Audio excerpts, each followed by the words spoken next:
4च दिवसापूर्वी मी एक ट्विट केलं होतं आणि त्या ट्विटमध्ये मी माझ्या मनातल्या काही शंका उपस्थित केल्या होत्या की पुण्याच्या त्या भीषण अपघातात ज्याच्यात 2 अतिशय जवान अशा मुलांनी त्यांचे प्राण गमावले होते आणि ज्याच्यात आपण बघितलं की सगळी पोलीस यंत्रणा ही एका श्रीमंत कुटुंबासाठी काम करत होती.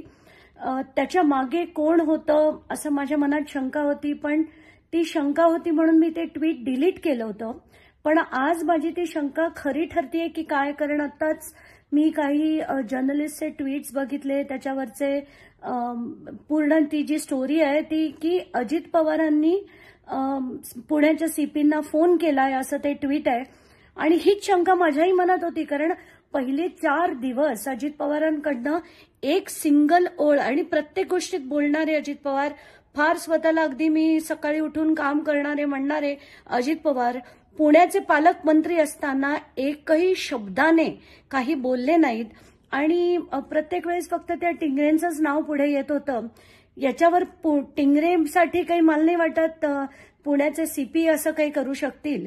पण हा जो सगळी सारवासारव चालली होती ती कोणामुळे चालली होती हा पहिला प्रश्न.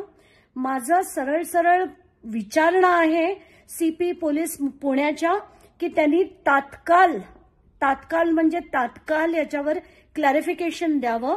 जर अजित पवारांनी त्यांना फोन केला होता की नाही हे सांगावं. केला नसेल तर उत्तम, पण केला असेल तर अजित पवारांचा ताबडतोब आज राजीनामा घेतलाच पाहिजे. सीएमनी त्यांच्याकडनं राजीनाम्याची मागणी केली पाहिजे आणि फडणवीसांनी सुद्धा त्या अजित पवारांकडनं राजीनामा घेतला पाहिजे. This is something that I demand की सीपी पोलिसने ताबडतोब क्लॅरिफिकेशन याच्यावर दिलं पाहिजे.